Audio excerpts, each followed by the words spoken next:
Matagal nang wala si ate. Hindi ka ba nalulungkot, Kuya Jun?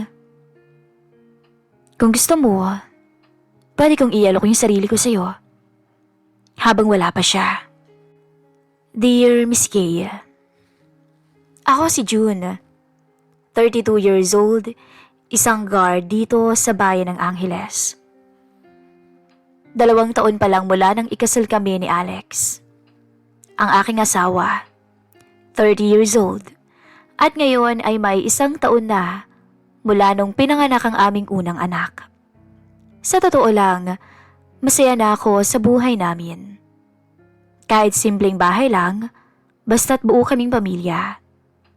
Pero sabi nga nila, minsan ang buhay, may mga lihim na daan na hindi mo inaasahang tatahakin.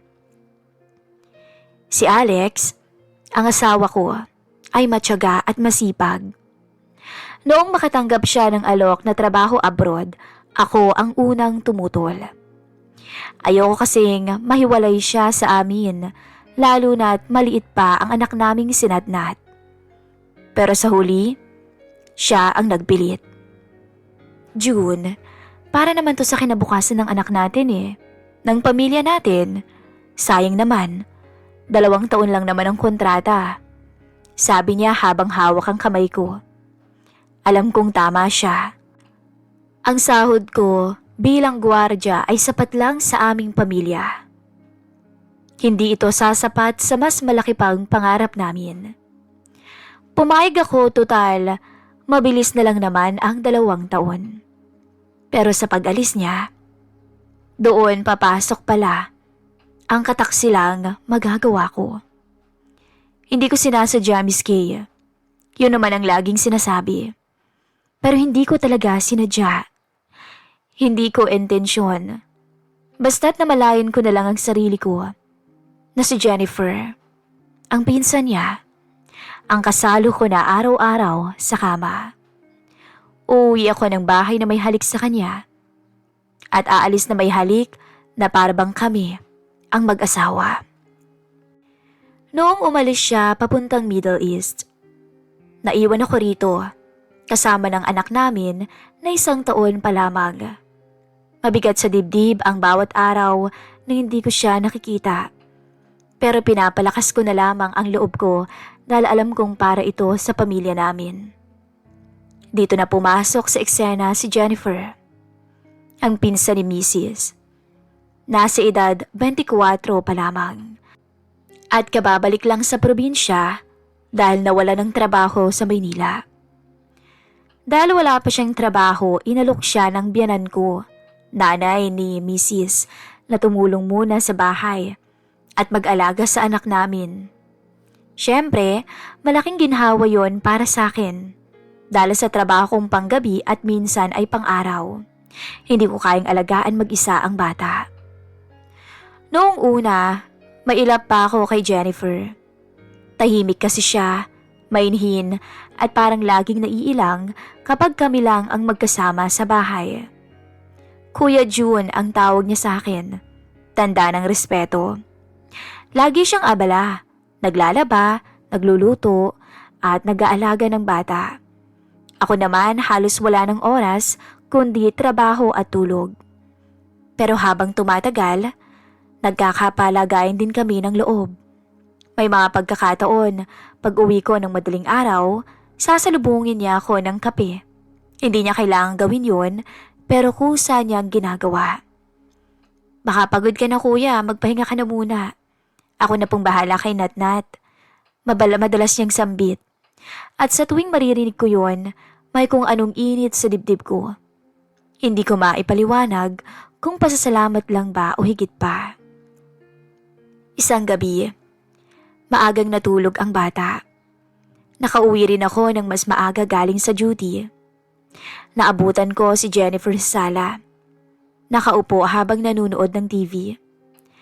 Tahimik lang ako at dumiretso sa kusina para uminom ng tubig.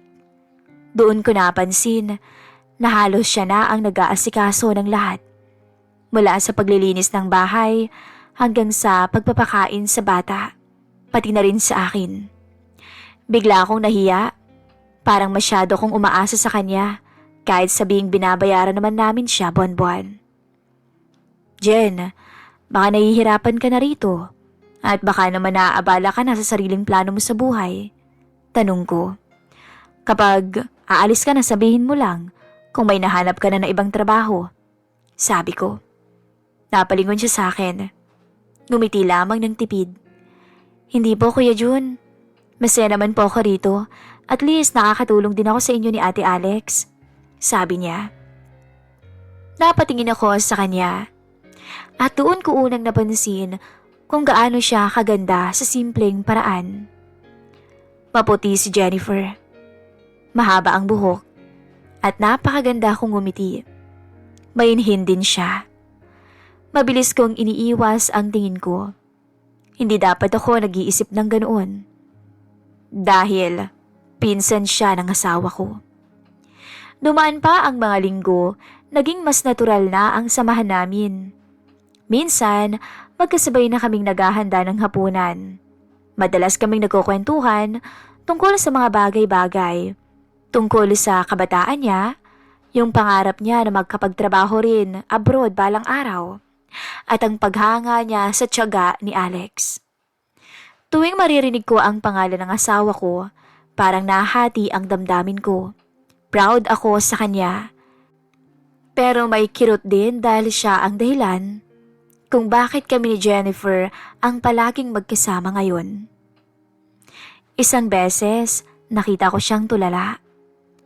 May problema ba? Wala naman po kuya, naalala ko lang si mama. 2 taon na rin mula nung mawala siya. Hindi ko alam ang isasagot noon kaya't nilapitan ko na lamang siya, tinapik ang balikat niya. Nandito naman ako. Andito kami. Kaya't hindi ka nag-iisa. Sabi ko, kapag may problema ka, sabihin mo lang sa akin. Makikinig ako sa'yo. Saglit siyang tumingin sa akin na parang may sasabihin pa. Pero ngumiti na lang at sinabing, Salamat Kuya Jun. Minsan, sa tuwing tumatawag mula abroad si Alex, tahimik lamang si Jennifer na nakikinig. Sa tuwing makikita niya kaming magkausap ng asawa ko sa video call, napapansin ko na parang may lungkot sa mga mata niya. Hindi ko yun pinapansin noong una pero paulit-ulit. Dumaan ang mga buwan, mas lalo kaming naging komportable sa presensya ng isa't isa. Hindi ko namamalayan. Nasasanay na ako na laging andyan si Jennifer. Siya ang kasama ko sa lahat. Sa tawanan, sa hirap, sa pag-aalaga ng bata. At sa tuwing dumarating ang mga gabing tahimik ang bahay, ramdam ko ang kakaibang tensyon sa pagitan namin. Hindi ko alam kung ako lang ang nakakaramdam noon o pati siya. Isang gabi ng Sabado, bigla siyang nagtanong habang nagliligpit kami ng pinggan. Kuya, hindi ba mahirap para sa inyo na malayo si Ate Alex? Tanong niya. Napabuntong hininga ko. Mahirap, lalo na kapag pagod sa trabaho tapos wala siya. Wala nang katabi, wala pang makausap. Pero kailangang tiisin para sa kinabukasan. Tahimik siya saglit bago tumingin sa akin. Swerte ni ate no, may asawang tulad nyo. Hindi tumitingin sa iba, hindi marunong mambabae. Anya. Hindi ko alam kung bakit sa simpleng linyang yun, parang may tumamang malakas sa akin. Napatingin ako sa kanya at sa unang pagkakataon nun miski, nagtagpo yung mata naming dalawa ng mas matagal kaysa sa dati. At doon ko na-realize, nagsisimula na akong matakot, hindi kay Jennifer, kundi sa sarili ko. Sa damdaming pilit kong itinatanggi, pero unti-unti nang bumabalot sa akin. Dalang pinsan ni Mrs. na dapat kapatid lang ang turing ko, ay nagsisimula ng magkaroon ng puwang sa puso ko. Simula nang dumating siya sa bahay, parang gumaan ang lahat para sa akin. Siya ang naging katuwang ko sa pag-aalaga sa anak namin ni Alex. Sa paglilinis, pati na sa mga simpleng kwentuhan siya ang kasama ko. Pero habang lumilipas ang mga buwan, napapansin kong nag-iiba na rin ang pakikitungo namin sa isa't isa. May kakaiba ng kuryenteng dumadaloy sa pagitan naming dalawa. Isang gabi, nagkayayaan kaming manood ng palabas sa TV matapos matulog ng bata. Tahimik kaming nakaupo sa gilid ng sofa. Si Jennifer ay halos nakahiga na sa kabilang dulo, naka-cross legs at hawak ang unan. Pansin ko yung makinis niyang binti, pero sinantabi ko ang aking kakaibang nararamdaman. Ayokong tuluyang magkasala, kaya hanggat maaari, pilit kong pinipigilan ang sarili ko na mahumaling sa kanya. Kuya Jun? Tawag niya. Alam mo ba mula nang dumating ako dito, ilang beses pa lang yata kitang nakitang tumawa o ngumiti? Tanong niya bigla. Ha? Ngumiti siya at bahagyang tinakpan ang bibig ng unan. Mas bagay sa'yo yung nakangiti. Mukha ka kayang suplado pag nakasimangot. Ang gwapo mo pa naman, Anya. Napatawa ko. Ganun ba? Ikaw, parang sanay kang mambola. Hindi sagot niya sabay tingin sa akin. Mula noon, naging madalas na ang biruan naming dalawa. Minsan habang naguhugas ako ng plato, bigla na lamang niya akong hahampasin sa braso. Ang bagal mo kuya, baka abutin tayo ng bukas niyan. Tapos tatawa siya. Ako naman, bibiruin ko rin. Paano ikaw puro kadaldal? Mas mabagal ka pa yata sa akin Unti-unti naging magaan at masaya ang mga gabi namin. Sa gitna ng simpleng mga biro, may mga pagkakataong napapatitig ako sa kanya ng matagal. Kapag nahuhuli niya akong nakatingin, sasabihin niya na, "Oh, ba't ganyan ka nang makatingin? Para ka may balak sa akin Wala no, mabilis ko namang sagot, sabay iiwas ng tingin. Baka naman iniisip mo na ako palagi Biro pa niya, pero may halong seryoso. Hindi ko alam kung paano ko tatapusin ang ganoong usapan. Kaya lagi ko nalang tinatawanan yung mga biro niya. Pero sa loob-loob ko, natatakot ako. Dahil tama siya miski.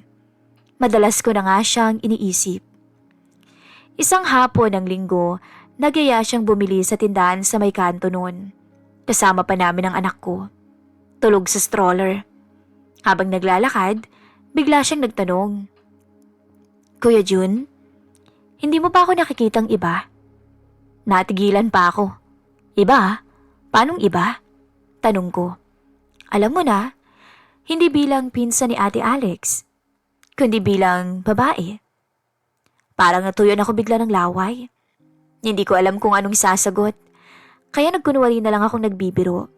Aba, mukhang lumalaki ng ulo mo dyan kung ano-ano nang naiisip mo Ngumiti siya. Pero may kislap ang mga mata. Hindi ko siya sinagot noon. Pero mula noon, alam kong nagbago na ang lahat. Alam kong parehas na kami ng nararamdaman at iniisip. Habang natutulog ang bata, nakaupo kami sa terrace noon. Alam mo ba, ang mga magulang ko sa ganyang setup naghiwalay. Pero si Papa yung nakahanap ng iba sa abroad. Iniwan niya si Mama. Kaya ang swerte ni Ate Alex sa'yo. Kasi kahit malayo siya, hindi ka naghahanap ng iba. Hindi lahat ng babae makakatagpo ng katulad mo. Saglit akong natahimik. Alam mo, kailangan sa mag-asawa may maayos na komunikasyon. Ganon din naman siya. Kung nagtitiis ako dito, nagtitiis din siya sa ibang bansa. Mas nahihirapan pa nga siya dahil mag-isa siya. Para naman yun sa kinabukasan namin. Kaya bakit ako maghahanap ng ibang babae? Tumango siya. Pero maya-maya ngumiti ng pilya. Pero kung ako si ate, hindi kita iiwan dito. Mag-i-stay lang ako sa tabi mo. Alam mo ba nung una, wala lang sa akin na dito ako. Nakasama kita araw-araw. Pero nitong mga nakaraan, ewan ko ba? May iba akong nararamdaman. Parang hinahanap-hanap na kita. Kapag aalis ka, namimiss kita. Nagagandahan ka man lang ba sa akin, Kuya Jun?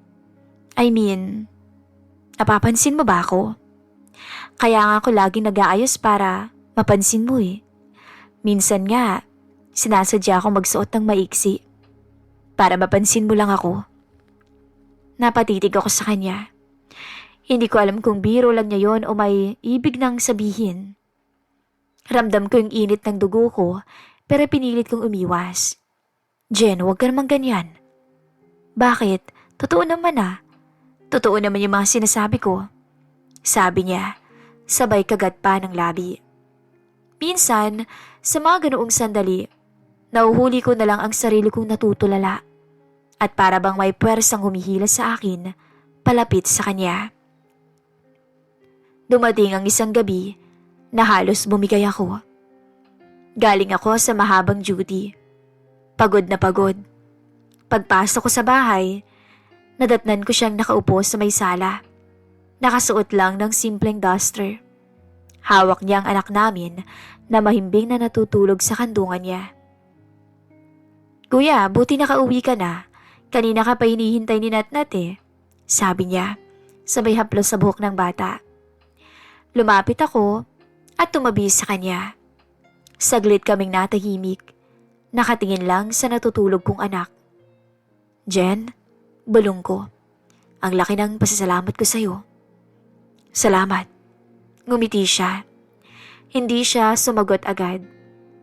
Tumingin lang siya sa akin diretso sa mga mata ko. At sa pagkakataong yun, ramdam kong iba na. Kuya, bulong niya, halos hindi marinig. Kung sakali, handa ka bang magmahal kahit bawal? Kahit patagulang? Parang bumigat ang dibdib ko. Hindi ko alam kung anong sagot ang dapat. Pero isang bagay ang malinaw. Sa pagitan ng katahimikan, sa pagitan ng mga titig namin, may apoy na nagsisimula. At hindi ko na alam kung kaya ko pa itong pigilan. Simula nang tanungin ako ni Jennifer ng gabing yon, kung kaya ko bang magmahal ulit kahit bawal. Hindi na nawala sa isip ko ang mga mata niya. Yung titig na puno ng lihim, ng tukso, at ng damdaming hindi dapat namin maramdaman. Hanggang sa sumunod na mga araw, Miss Kay, para bang mas lalo kaming lumapit sa isa't isa. Mas madalas na ang biruan, mas mahaba na ang mga tinginan, at sa tuwing paglalapit o maglalapit ang mga kamay namin hindi na yun aksidente. Isang gabi, galing ako sa panggabi kong duty. Pag-uwi ko, madilim na ang buong bahay. Pagpasok ko sa sala, nadatnan ko si Jen, gising pa. Nakaupo at nakahilig sa sofa. Nakasuot lang siya ng simpleng damit na pangtulog. At nakalugay ang buhok. Parang bagong ligo at amoy pa ang pabango niya. Na parang sinasadya akong hintayin. Kuya Jun? Oh, gising ka pa ng ganitong oras? Tanong ko habang nagtatanggal ng sapatos. Napatingin siya at ngumiti. Hindi ako makatulog kaya hinintay na kita. Umupo ako sa tabi niya. Saglit kaming natahimik. Sandaling napayo ko si Jennifer. Kuya Jun? Bulong niya na halos hindi marinig. Ayokong magsinungaling, pero hindi ko na kayang itago. Nauhulog ako sa'yo. Parang nakakuryente ang buong katawan ko sa mga sinabi niya. Pinipigilan ko ang sarili kong maramdaman ng parehong bagay pero huli na. Dahil ang totoo, matagal ko na ring alam. Huwag mo sanang tanggihan kung iaalok ko ang sarili ko sa'yo ngayong gabi. Naligo ako. Nagsabon ng mabuti para sa'yo. Gusto mo bang tanggalin ko yung pagod mo ngayon, Kuya Jun? Anya. Hindi ko na napigilan yun, Miss Kay. Lumapit na ako ng dahan-dahan. Wala nang ibang iniisip. Pati ang asawa ko ay kinalimutan ko panandalian. Ang lambing ng boses niya. At ang mata niya ay punong-puno ng pagnanasa. Jen, halos pabulong kong sambit. Alam kong mali dahil pinsan ka ni Alex. Pero sa mga ganitong sitwasyon, alam mong walang lalaking tatanggi sa alok mo. Ngumiti siya. Alam ko naman na hindi ka natatanggi. Lalo na sa gagawin ko sa'yo ngayon. Yun ang sinabi niya. Hindi ko makakalimutan yun. Isipin mo na lang, hindi naman alam ni Ate Alex eh. Sigurado ako, matutuwa ka. Mas bata ako sa kanya, at mas may ibubuga. At doon, parang may sariling isip ang katawan ko. Inabot ko yung kamay niya. Hinila siya. Hindi siya tumutol. Sa halip, siya pa mismo ang humawak pabalik. Ilang saglit lang, naramdaman kong lumalapit na ang mukha namin hanggang sa tuluyan nang naglapat ang aming mga labi. Sa unay marahan, punong-puno pa ng kaba at takot. Pero nang maramdaman ko ang pagtugon niya, unti-unting naging mas totoo ang lahat. Walang salitaan nun, Miss Kay. Tanging mabuntong hininga namin at tibok ng puso lang ang maririnig. Kuya Jun, bulong niya sa pagitan ng mga halik namin. Hindi ko na siya sinagot. Alam naming pareho kung gaano ito kalaki at kabigat na kasalanan. Pero nung gabing yun, nanaig ang init ng damdamin kaysa sa bigat ng konsensya. Hinawakan niya ang mukha ko. Parang ayaw nang pakawalan. At ako, halos malunod sa init ng bawat paglapit niya.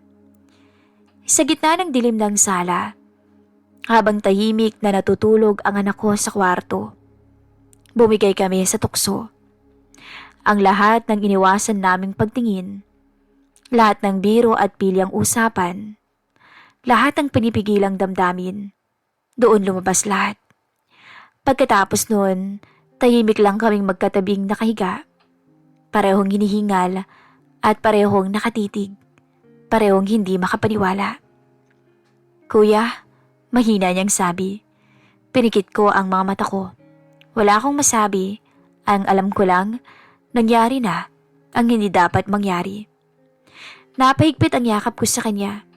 Gusto kong magsisi, pero kasabay ng bawat tibok ng puso ko ay ang katotohanang matagal ko na rin hindi nararanasan to. Kinabukasan, parang walang nagbago sa harapan ng iba. Tahimik si Jennifer na abala lang sa pag-aalaga ng bata at ako'y balik trabaho. At mula sa araw na yon, nagsimula ng isang kwento ng tukso at kasalanan. Isang kwento na hindi ko alam kung saan hahantong. Pagkatapos ng gabing yon, hindi na namin muling binalikan ni Jennifer ang usapan tungkol sa nangyari. Pero kahit walang salita, malinaw ang lahat. Bumigay kaming dalawa. At ang mas matindi pa, Miss Kay, hindi lang yun minsan ang pagkakamali. Lumipas ang mga araw, naging mas madalas na ang mga sandali naming dalawa. Sa tuwing tulog ang bata, minsan sa sala, minsan sa kusina, at minsan sa mismong kwarto namin na para bang wala kaming pakailam kundi ang amin lang. Hindi ko maikakaila na sa bawat pagkakataon, mas lalo kaming nalulunod sa damdamin namin. At habang mas tumatagal, mas lalo rin kaming nagiging mapusok. Siya na ang naging asawa ko, kasalos sa kama, habang wala si Alex. Kapag umuwi ako ng bahay, siya agad ang hahanapin ko. Isang halik agad ang pagsasaluhan namin at tila ba sabik na sabik sa isa't isa. Isang gabi, habang nag-aayos siya ng labada, nilapitan ko siya. Baka napapagod ka na. Ngumiti siya at umiling. Hindi ako napapagod, kuya. I mean, June. Lalo na kapag ikaw ang dahilan.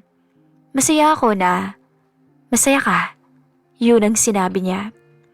Tumingin siya ng diretso sa akin. At doon na naman, yung kislap ng mga mata niyang hindi ko kayang tanggihan.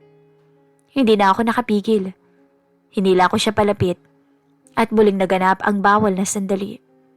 Habang yakap ko siya pagkatapos, naramdaman kong nanginginig ang kamay niya. Mahigpit kong hinawakan yun. Lumipas pa ang mga linggo at ang relasyon namin ay tuluyang naging lihim na parte ng araw-araw. Sa umaga mukha kaming normal. Siya ang nag-aalaga ng bata. Ako pumapasok sa trabaho. Pero sa likod ng lahat, may apoy nang hindi mapapatay. Minsan bago ko umalis para mag-duty, magtatama ang mga mata namin sa pintuan. Isang tingin lang sapat na para magkaintindihan kami. Minsan sa kalagitnaan ng gabi pag uwi ko, nadatnan ko siyang gising pa at alam naming pareho kung ano na ang susunod. Dumating pa sa punto na hindi na namin halos mabilang kung ilang beses na at sa bawat pagkakataon, mas lalo kaming nadadala ng damdamin. Hindi na lang to tungkol sa pisikal na tukso. Kuya, sabi niya, minsan habang nakahiga sa tabi ko, paano kung hindi na bumalik si ate? Kakayanin mo ba? Napatingin ako sa kanya. Nagulat sa tanong. Jen, wag mo namang isipin yun. Babalik si Alex. May anak siya. Ngumiti siya ng mapait. Alam ko, pero minsan naiisip ko, baka ako talaga yung para sa'yo. Hindi ko na alam kung paano siya dapat sagutin. Totoo naman, siya nga lang ang nandyan para sa akin sa lahat ng oras. Siya ang kasama ko sa hirap at pagod. Pero iba si Alex. Siya ang asawa ko. Isang gabi ng Sabado habang tulog ang bata, nag-inuman pa kami ng kaunti.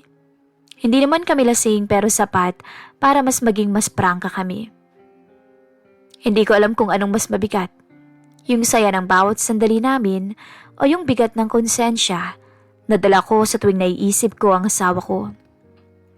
Isang araw, nakatanggap ako ng tawag mula kay Alex. Masaya siyang nagkukwento tungkol sa trabaho niya kaya hindi ako makapagpaalam. Kung gaano kahirap pero kinakaya niya raw. Pero habang kausap ko siya, may nangyayari sa amin ni Jennifer. Oo, Miss Kay. Habang kausap ko si Mrs., nasa tabi ko ang pinsan niya at malayang ginagawa ang lahat. Unti-unting inaagaw ang asawa niya nang wala siyang kaalam-alam. Pagkababa ko ng tawag noon, hinalikan agad ako ni Jennifer. Mas may thrill talaga kuya kung may kausap ka. Lalo na kung kausap mo si ate. At ako ang kasalo mo, tama ba? Para akong binubuhusan ng malamig na tubig. Hindi ko na alam kung matatakot ba ako o ano sa mga sinasabi niya. At doon ko na na-realize ang pinakamapanganib na totoo. Hindi na to simpleng tukso lang. Isa na itong relasyon na unti-unting sumisira sa pagsasama naming mag-asawa. Pero kahit anong pilit kong iwasan si Jennifer, hindi ko na magawa. Lumipas pa ang mga buwan at nagpatuloy ang lahat. Walang nakakaalam. Sa labas, normal ang buhay namin. Pero sa loob ng bahay, kami lang ang saksi sa lihim naming kasalanan. Akala ko magtatagal pa bago may makaalam ng lahat. Akala ko kayang manatiling lihim ng aming bawal na relasyon. Pero katulad ng kasabihang walang lihim na hindi nabubunyag, dumating din ang araw na kinakatakutan ko. Isang hapon noon ng linggo, day off ko. Maagang umalis si Jennifer para mamalengke. Naiwan ako sa bahay kasamang anak naming natutulog pa sa kwarto. Pagbalik niya, nagkita kami sa kusina at doon na naman nagsimula ang hindi mapigilang tukso. Ngumiti siya at biglang lumapit ng masyado. Doon na nagsimula ang halik na matagal naming pinigilan. Mabilis ang tibok ng puso ko habang yakap-yakap siya. Nakalimutan namin ang oras. Nakalimutan namin na hindi kami nag-iisa sa mundong to. Biglang bumukas ang pinto. June! Tinig ng biyanan ko. Parang gumuha ang mundo ko nung makita ko yung nanay ni Alex. Nakatayo sa may pinto ng kusina. Hawak ang supot ng mga prutas na dala-dala. Nagulat siya. Nalaki yung mga mata niya. Kitang-kita niya kaming dalawa ni Jennifer na magkayakap at naghahalikan. Diyos ko! Sigaw niya na halos mabitawan yung dala-dala. Agad kaming kumalas sa isa't isa ni Jennifer. Natakot siya. Ako naman hindi makapagsalita. Para akong binuhusan ng malamig na tubig. Anong ginagawa niyo? Galit na tanong ng biyanan ko. Nanginginig ang boses. Lumapit siya, galit na galit. Habang si Jennifer ay umiiyak nang nakayuko. Tita? Hikbi niya. Patawarin niyo ako, tita. Paano mo nagawa to sa ate Alex mo? Ha, Jennifer? Ramdam ko ang bigat ng bawat salita ng matanda. Hindi ako makatingin sa kanya. Hindi ko rin alam kung paano ko haharapin ang sarili ko. Nay, akong may kasalanan. Mahina akong sabi. Pareho kayong mali. At anong sasabihin ko kay Alex June, ha? Anong sasabihin ko sa anak ko? Na nakita ko kayong dalawa, na naghahalikan, na may relasyon kayo? Paano niya matatanggap to, June, ha? Hindi mo ba siya naiisip? Nagingit-ngit siya sa galit noon at kitang-kita ako sa mukha niya ang labis na pagkadismaya, Miski. Nagtiwala kami sa'yo, June. Binigay namin sa'yo ang anak ko. Sa gugustuhan niyang guminhawa ang buhay niyo, nagsasakripisyo siya. Hindi ko na napigilan ng luha ko. Para akong sinasakal sa iya. Patawarin niyo ako, Nay. Hindi ko alam kung paano nangyari pero hindi ko na rin napigilan. Si Jennifer lumapit at humawak sa kamay ng tiyahin. Tita, hindi ko ginusto. Nahulog ako kay Kuya June. Mahal ko si Kuya June. Tumigil ka nga, sigaw ng biyanan ko. Mahiya ka sa sarili mo, Jennifer. Wala kang karapatang mahalin ang asawa ng pinsan mo. Tumahimik bigla ang buong bahay. At tanging iyak ni Jennifer at ang galit na tinig ng biyanan ko ang maririnig. Sa loob-loob ko, alam kong tapos na ang lahat. Maya-maya bumuntong hininga ang biyanan ko, pero punong-puno ng galit ang kanyang boses. Makinig kayong dalawa. Hindi ito makakarating kay Alex. Hindi niya malalaman to mula sa akin. Ayokong may mangyari sa kanya doon. Ayokong mag-isip siya ng kung ano-ano doon. Pero tandaan niyo, malalaman at malalaman niya to, hindi man manggaling sa akin. Kung hindi niyo tatapusin to ngayon din, ako mismo ang magsasabi sa kanya ngayon mismo. Parang binagsakan kami ng langit at lupa. Nagkatinginan kami ni Jennifer. Parehong alam na wala na kaming magagawa, kundi sumunod. Kaya heto ako ngayon, Miss Kay. Habang nagsusulat sa inyong programa, umiinom ng alak. Umalis na si Jennifer at iniwan na ako. Kami ng anak ko. Isa lang ang naiisip ko ngayon. Natatakot ako na baka sabihin ng biran ko ang lahat sa asawa ko. Anong idadahilan ko kay Alex? At paano kung hindi niya matanggap? Ako na ba mismo ang aamin sa kanya? O itatago ko na lang sa kanya? Sana'y matulungan niyo ako. Lubos na gumagalang, June. Thank you so much sa pag-share ng inyong story sa ating programa, Sir June.